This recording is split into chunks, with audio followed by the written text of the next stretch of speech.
Options की series में हम धीरे धीरे आगे बढ़ते जा रहे हैं और धीरे धीरे बेसिक्स क्लियर करते जा रहे हैं। आज की वीडियो में हम समझेंगे कैसे एक स्ट्राइक प्राइस, मतलब जिस प्राइस का हमें कॉल या पुट बेचना है, वो कैसे डिसाइड किया जाए, और मोर देन दैट कैसे डिसाइड किया जाए कि कौन से स्टॉक पे हमें ऑप्शन सेल करना है। इस चीज को हम डिटेल में डिस्कस करेंगे। अभी तक बेसिक वीडियोस अगर आपने नहीं देखे तो देख लीजिएगा, ये बेसिक सीरीज का लास्ट वीडियो होने वाला है। इसके बाद हम सीधा स्ट्रैटेजीज पे जाने वाले हैं और एक एक चीजें समझने वाले हैं। मेरा नाम है अनंत Ladda, CFA CA CFP LLB, और आप सभी का स्वागत है आप ही के चैनल पे जिसका नाम है इन्वेस्ट आज फॉर कल। चलिए शुरू करते हैं आज का डिस्कशन। उससे पहले चैनल को सब्सक्राइब और बेल आइकन क्लिक पक्का कर दीजिएगा, बहुत रेगुलर अपडेट्स आ रही है।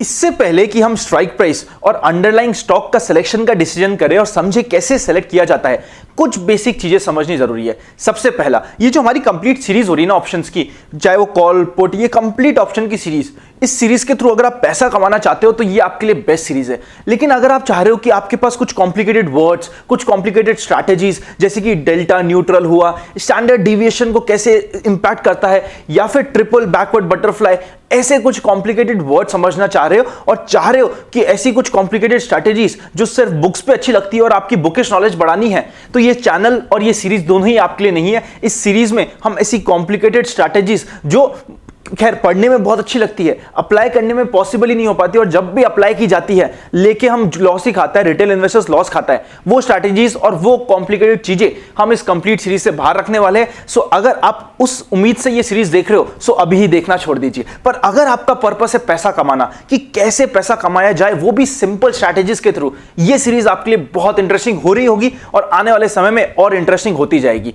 सेकेंड इंपॉर्टेंट पॉइंट, जो स्टार्टिंग स्ट्रैटेजीज और जो आज की वीडियो में हम डिस्कस करने वाले हैं, वो सारे नेकेड कॉल्स होने वाले हैं। मैं खुद भी, ये सबसे सिंपल होता है और सबसे बेसिक होता है और सबसे मेजर पैसा कमाने का जरिया भी नेकेड कॉल्स ही होता है। इसका मतलब ये नहीं है कि मैं आपको रिस्क कवर कैसे करी जाती है, कैसे नेकेड कवर्स को कॉल किया जाता है, या कैसे नेकेड कवर को रिस्क मैनेजमेंट किया जाता है, वो नहीं सिखाऊंगा। मैं वो भी सिखाऊंगा later on in video series में, वो भी सीखेंगे। बट आज सबसे बेसिक हम रखने वाले सिलेक्शन का प्रोसेस, कि कैसे नेकेड कॉल्स में या नेकेड पुट में सिलेक्शन किया जाए। एक चीज समझिएगा, हमने नेकेड कॉल या नेकेड पुट सेल किया है, इसका मतलब ये नहीं कि हमें पूरे टाइम तक होल्ड करना है। हमें जब भी लगे कि हमारे रिस्क एपेटाइट या हमारे स्टॉप लॉस के ये बाहर जा चुका है, हम उसको कभी भी कवर कर सकते हैं। ये चीज हमें समझनी पड़ेगी। हमें नेकेड बाय किया है, इसका मतलब ये नहीं कि हमें नेकेड होल्ड भी करना है। ये सबसे बड़ा मिसकंसेप्शन होता है, और रिस्क मैनेजमेंट आपके पास कंप्लीट कंट्रोल रहता है, ये हमें समझना पड़ेगा। ये हुआ सेकंड इंपॉर्टेंट पॉइंट। हम कॉम्प्लिकेटेड स्ट्रैटेजीज को इस वीडियो में नहीं सीखने वाले।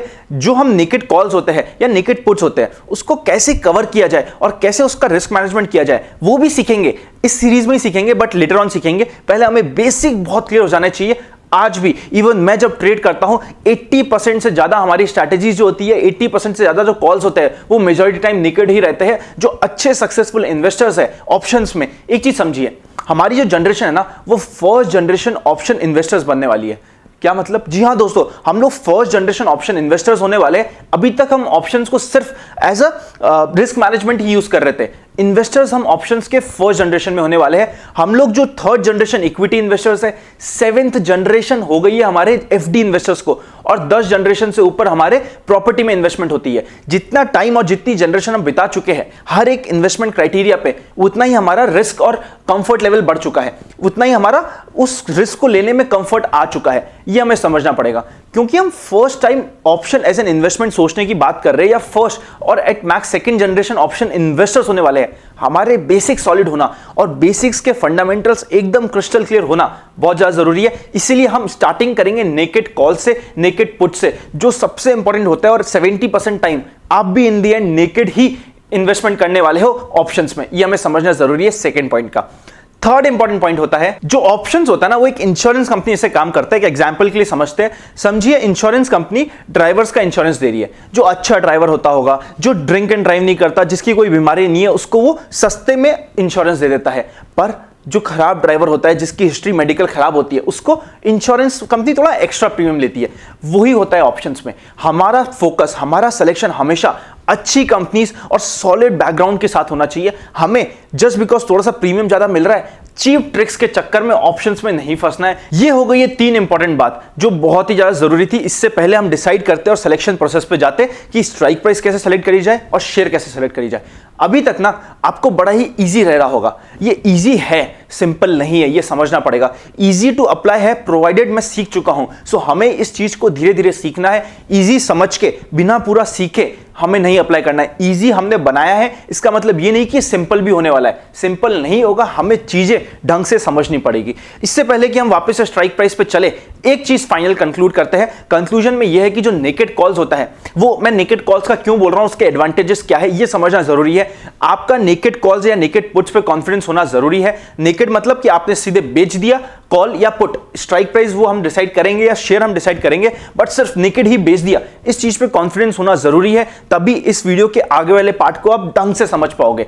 3 इंपॉर्टेंट बात बताता हूं क्यों नेकेड बेचना चाहिए, बहुत इंपॉर्टेंट है, ध्यान से सुनिएगा। सबसे पहला पॉइंट, जब भी आप नेकेड बेचते हो ना, आपकी सक्सेस की प्रोबेबिलिटी बढ़ जाती है। इसके कुछ कारण हैं, जैसे कि हम जो आपको स्ट्रैटेजीज बताने वाले ना, उसमें ऐसा नहीं होने वाला कि आपको फुल टाइम स्क्रीन के सामने बैठना है। दिन में एक बार, बल्कि कुछ सक्सेसफुल इन्वेस्टर्स तो वीक में सिर्फ एक बार अपने ऑप्शंस को देखते कि क्या पोजीशन है और फाइनल करते हैं डिसीजन। हम इतना सिंपल रखने वाले, इसलिए आपके लिए पैसा बनाना जितना सिंपल स्ट्रैटेजी होगी उतना ज्यादा होगा। मतलब मैं कॉम्प्लिकेटेड कर दूंगा तो आप खुद कंफ्यूज हो जाओगे कि अच्छा मैं प्रॉफिट में हूं या लॉस में हूं, आपको खुद को नहीं पता चलेगा। इसीलिए जो पैसा कमाना है वो सबसे ज्यादा ईजी हो जाता है जब हम नेकेड रखते हैं, क्योंकि हमारे पास माइंड में क्लियर होता है, बिल्कुल क्लैरिटी के साथ हम इन्वेस्टमेंट कर रहे होते हैं। Second important point, naked options फिर भी फ्यूचर से कम रिस्की होते हैं। कम क्या, बल्कि बहुत ही ज्यादा कम रिस्की होते हैं। ये चीज समझनी पड़ेगी। आप में से कई लोग तो खैर फ्यूचर में भी कर जाते होंगे डील। ये जो नेकेड करने वाले हैं, ये फ्यूचर से कम रिस्की होने वाले हैं, ये हमें समझना पड़ेगा। और थर्ड और मोस्ट इंपॉर्टेंट, रिस्क मैनेजमेंट इसका आपके हाथ में होता है। अगर आप ट्रेंड के साथ नेकेड कॉल्स या नेकेड पुट्स को यूज करो, सेल करो और जो ट्रेंड चल रहा है उसके साथ इन्वेस्ट करते चलो, रेगुलर इनकम आएगी और आपकी रिस्क मैनेजमेंट जितना मिनिमल आप चाहो कर सकते हो। ये चीज हमें समझनी पड़ेगी। अब सीधा चलते हैं पॉइंटर्स पे जो हमें स्ट्राइक प्राइस और कौन सा शेयर चूज करना है उसको सेलेक्ट करने में हेल्प करेगा। सबसे पहला इंपॉर्टेंट पॉइंट, हमें इसको हमेशा ध्यान रखना है, हमें हमेशा जनरल मार्केट ट्रेंड को ध्यान में रखते हुए इन्वेस्ट करना है ऑप्शन सेलिंग में।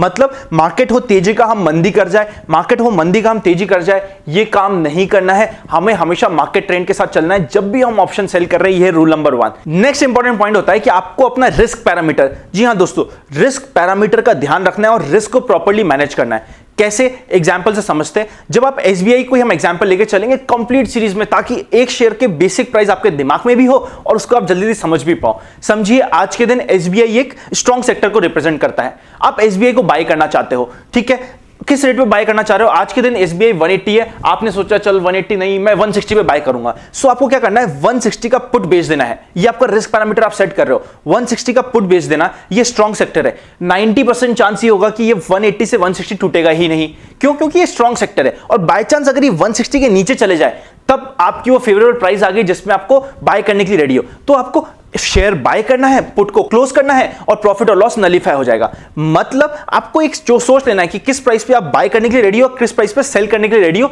जब कॉल बेच रहे हो। समझो आपने एसबीआई आज के दिन वीक सेक्टर है, हम दोनों एग्जांपल वीक और स्ट्रॉन्ग दोनों का लेंगे।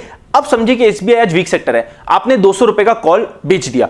अब आपको डिसाइड करना है कि 200 रुपए पे आप शेयर बेचने के लिए रेडी हो। मतलब बाय चांस समझो प्राइस 210 हो गया, सो आपको 200 रुपए पे शेयर बेच देना है और कॉल को भी कवर कर जाना है, ताकि आपको जो लॉस और प्रॉफिट था वो नलीफाई हो जाएगा। समझा? मतलब आपको दिमाग में सोच लेने का है कि यार मेरे पास ये शेयर है, ये शेयर वीक सेक्टर है, मेरे पास ऑलरेडी पोर्टफोलियो में है, ये अभी 180 चल रहा है, मेरे को 200 या फिर मेरे को 210 के भाव में बेचना है। जो भाव आपने डिसाइड कर लिया उस भाव को आप कॉल बेच दो।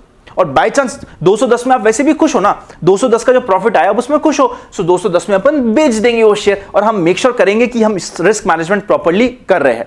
फोर्थ इंपॉर्टेंट पॉइंट ये है कि आपको इन दी मनी रखना है, एट दी मनी करना है, आउट ऑफ दी मनी करना है। कौन से कॉल ऑप्शन का हमें ट्रेड करना है ये समझ लेते हैं। अब इसके लिए एक इंपॉर्टेंट चीज है कि in the money, at the money, out of the money आपको पता हो, उसके ऊपर वीडियो आ चुका है। इससे जस्ट पहले वाला वीडियो उसी के ऊपर था, आप चेकआउट जरूर कर लीजिएगा। मेरे अकॉर्डिंग ना एट दी मनी और इन दी मनी हमें नहीं करना चाहिए। बहुत रेयर सिचुएशन होगी जब एट दी मनी या इन दी मनी हमें करना है। हमेशा हमें आउट ऑफ दी मनी ही काम करना है, ताकि हम और आप प्रोफेशनल नहीं है। आप और हम प्रोफेशनली ट्रेड नहीं कर पा रहे, ट्रेडिंग में हम प्रॉफिट नहीं कमा पा रहे, इसीलिए हम ऑप्शंस ट्रेडिंग में आए हैं, ऑप्शंस में इन्वेस्टमेंट में आए हैं। जब ऑप्शंस में आप इन्वेस्टमेंट में आए हो और ऑप्शन में आपको लेवरेज मिल रहा है आउट ऑफ दी मनी काम करने का, तो हमेशा हमें आउट ऑफ दी मनी काम करना है। एग्जाम्पल से समझते हैं।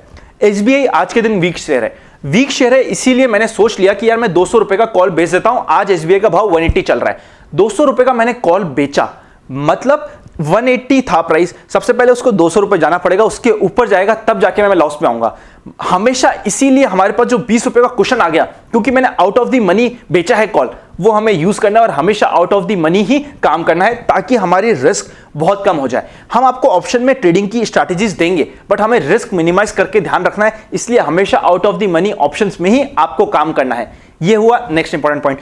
अब चलते हैं लास्ट पॉइंट पे, ये है बहुत ही इंपॉर्टेंट पॉइंट। जब भी आप कॉल या पुट बेच रहे हो ना, ओपन इंटरेस्ट और वॉल्यूम चेक कर लीजिए। ऐसा ना हो एसबीआई के भाव 180 चल रहा है, आप 240 का कॉल बेच जाओ और उसमें अभी कोई ट्रेडिंग ही नहीं हो रही है, वॉल्यूम ही कम है। जिधर भी हम कॉल या पुट बेच रहे हैं ना, वहां पे वॉल्यूम अच्छा होना चाहिए, ताकि बाय चांस कभी मुझे रिस्क मैनेजमेंट के लिए अपनी ट्रेड रिवर्स करनी हो तो मुझे वॉल्यूम के साथ आराम से ट्रेड रिवर्स करने को मिल जाए। कभी भी चिट्टर पिट्टर स्टॉक, जैसा कि हमने डिसाइड किया था, जो ड्राइवर खराब होगा उसके साथ हम काम ही नहीं करेंगे। जहां वॉल्यूम और ओपन इंटरेस्ट कम होगा वो काम अपन करेंगे ही नहीं। वॉल्यूम और ओपन इंटरेस्ट ये भी बताता है कि प्रोफेशनल्स, जो ऑप्शंस में प्रोफेशनल्स हैं, वो क्या कर रहे हैं। इसलिए हमेशा हमें मेक श्योर करना है जहां पे ओपन इंटरेस्ट और जहां पे वॉल्यूम ज्यादा हो, उसी रेंज का हमें कॉल या पुट बेच के जाना है। ये हो गया लास्ट इंपॉर्टेंट पॉइंट। इसके बाद आपको ये जैसे ही प्रोसेस लगाओगे ना, आपको अपने शेयर का मिल जाएगा कि कौन सा आपको कॉल बेचना है या कौन सा आपको पुट बेचना है। सेक्टर डिसाइड कर लिया, फिर डिसाइड कर लिया कि हमने रिस्क मैनेजमेंट क्या है, फिर हमें आउट ऑफ द मनी करना है, फिर ओपन इंटरेस्ट देखना है। ये सिंपल 6 स्टेप्स प्रोसेस फॉलो करते ही आप अपने कंक्लूजन तक पहुंच चुके होंगे। अब स्ट्रैटेजीज कैसे अप्लाई होगी वो हम इसी सीरीज में आगे बताएंगे। उससे पहले इस वीडियो को कंक्लूड करें ना, उससे पहले 2-3 चीजें आपको इंपॉर्टेंट समझनी जरूरी है, और वो इंपॉर्टेंट पॉइंट्स पे चले। चैनल को सब्सक्राइब और बेल आइकन क्लिक उससे पहले ही कर दीजिएगा, ताकि आपका और हमारा कनेक्शन बना रहे। टेलीग्राम, इंस्टाग्राम और ट्विटर पे नहीं जुड़े हो तो जुड़ जाइएगा। इंस्टाग्राम पे ऑलमोस्ट 11,000 12,000 से ऊपर लोग जुड़ चुके हैं, और टेलीग्राम पे 5,000 5,500 से ज्यादा लोग जुड़ चुके हैं। अगर आप कनेक्ट नहीं हुए हो तो जल्दी से हो जाइएगा। अब कुछ इंपॉर्टेंट पॉइंट्स के ऊपर बात कर लेते हैं। सबसे पहला इंपॉर्टेंट पॉइंट, ऑप्शंस पे ना 100 से ऊपर स्ट्रैटेजीज अवेलेबल है। I respect all the strategies, मैं सारी स्ट्रैटेजीज को रिस्पेक्ट करता हूं और जो प्रोफेशनल है उनको रिस्पेक्ट करता हूं, बट मैं उनके लिए काम करना चाह रहा हूं जो आज के दिन रिटेलर्स हैं। और ये जो स्ट्रैटेजीज हम डिस्कस करेंगे वो हम रिटेलर्स के लिए करेंगे, ये मैं वापस से डिस्क्लोज कर देता हूं। मैं बाकी सारी पॉलिसीज, बाकी सारी स्ट्रैटेजीज, सभी स्ट्रैटेजीज को मैं समझता हूं और रिस्पेक्ट भी करता हूं, बट मैं ज्यादा कॉम्प्लिकेटेड स्ट्रैटेजीज के बारे में बात ही नहीं करने वाला। हम चीजों को सिंपल रखने की कोशिश करेंगे।